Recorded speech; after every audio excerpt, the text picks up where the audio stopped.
একটি সকালে আমার ছোট্ট একটি ভিডিওতে সবাইকে আমন্ত্রণ জানাচ্ছি।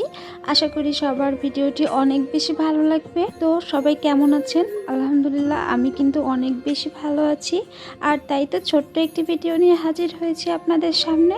তো সকালে দেখতেই পেলেন আমি কিন্তু একটু চা বানিয়ে নিয়েছিলাম আর পরোটাগুলো ভেজে নিয়েছিলাম সকালের নাস্তায়।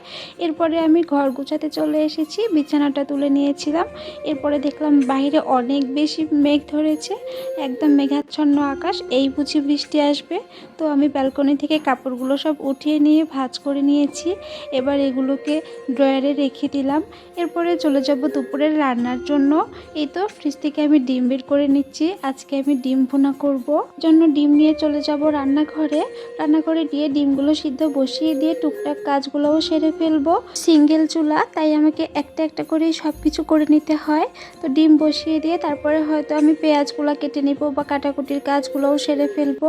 এই তো কত পরিমাণে মেঘ ধরেছে বাহিরে, মেঘ মনে হচ্ছে এক্ষুনি ঝুম বৃষ্টি হবে। তো বৃষ্টি দেখলে তো হবে না, আমাকে তো সংসারের কাজগুলো করে নিতে হবে। পেঁয়াজগুলো কেটে নিয়েছি, এর মাঝে দেখলাম ডিমগুলো সেদ্ধ হয়ে গিয়েছে। ডিমের খোসাগুলো ছাড়িয়ে নিব। ভাবছিলাম কোনো একটা ভর্তার আইটেম করব কিনা, পরে মনে করলাম থাক, এখন বিরক্ত লাগছে, শুধু একটাই করি। ডিম ভুনা করলেই দুপুরের খাওয়াটা হয়ে যাবে, রাতেরটা রাতে পরে দেখা যাবে। তো ডিমের খোসা ছাড়িয়ে নিয়ে আমি চাকু দিয়ে মাঝখানে একটু করে কেটে কেটে দিচ্ছি। এটা করলে কি হয়, ঝাল লবণগুলো ডিমের ভেতরে আর কি যায়, নয়তো ডিম খেতে একদম পানসে লাগে। তো এই তো কেটে নিয়ে পরে আমি এখানে একটু হলুদ দিয়ে মেখে নিব ডিমগুলো, আর তারপরে তেলেও ভেজে নিব, তবে দেখতে একটু সুন্দর হয়। আর না ভাজলে কিন্তু, বা হলুদ দিয়ে না ভাজলে কেমন জানি আর কি সাদা সাদা হয়ে থাকে।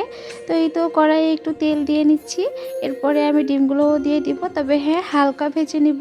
খুব বেশি ভাজলে কিন্তু ডিমের উপরটা শক্ত হয়ে যায়, আর তখন খেতেও ভালো লাগে না। বেশি করে পেঁয়াজ দিয়ে এভাবে ডিম রান্না করলে আমার বাসায় সবাই অনেক বেশি পছন্দ করে, আমারও অনেক বেশি প্রিয়, তাই মাঝে মাঝে এভাবে ডিমটা ভুনা করা হয়। তো এই তো ডিমগুলো এখন ভাজা হয়ে গিয়েছে, আমি এগুলোকে উঠিয়ে নিলাম। অন্য একটি ছোট্ট একটি পাতিলে আমি তেলটুকু ওই কড়াইয়ের তেলটুকুই আবার দিয়ে নিলাম, এমনকি আরও কিছু তেল দিয়ে নিলাম, যতটুকু ছিল এতটুকুতে অল্প হবে তাই।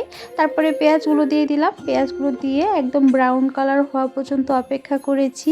এখানে আমি একটু পানি দিয়ে দিয়েছি আর আদা রসুনের পেস্ট দিয়ে দিয়েছি। তারপরে তো এই তো লবণ, মরিচ গুঁড়া, হলুদ গুঁড়া আর আমার বাসায় বানানো একটা মশলা রেডি করেছি আমি, যেটা আমি প্রায় তরকারিতেই দিয়ে থাকি। সব তরকারিতে এই মশলাটা দেই না, সব তরকারিতে মজাও লাগে না। তো এদিকে কিন্তু আমি সব মশলা দেওয়ার পরে এটাকে কষাতে রেখে তারপরে ভাতটাও বসিয়ে দেব। এখানে তরকারি হতে থাকবে আর এদিকে আমি মাল্টি কুকারে ভাতটা বসাবো। এবার আমি চালটাও ধুয়ে নিব আর মাল্টি কুকারে বসিয়েও দিব। তো চাল ধুতে ধুতে এর মাঝখানে দেখলাম আমার মশলাটা কষানো হয়ে গেছে। এখন আমি ডিমটা দিয়ে দিব, ডিমটা দিয়েও এটাও আবার কিছুক্ষণ পর্যন্ত কষাতে হবে, একদম তেল উঠে না আসা পর্যন্ত আর পানিটা শুকিয়ে না যাওয়া পর্যন্ত খুব সুন্দরভাবে কষিয়ে তারপরে পানি দিলে অনেক বেশি মজা হয়। তো আমি এর মাঝখানে এই তো বারবার নেড়ে দিচ্ছিলাম আর চালটাও ধুয়ে নিচ্ছিলাম।